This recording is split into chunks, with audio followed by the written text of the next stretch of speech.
friends and my teachers.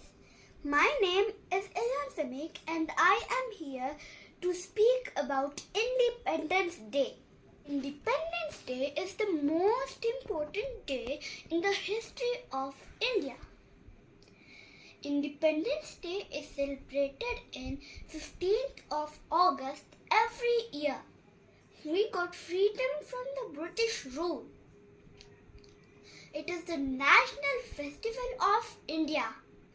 We sing the national anthem and also hoist the national flag on this day.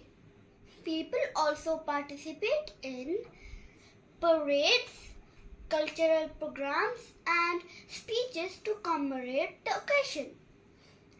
People also remember the sacrifices of the great freedom fighters.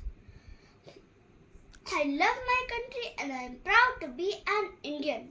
I wish you all Happy Independence Day. Jai Hind!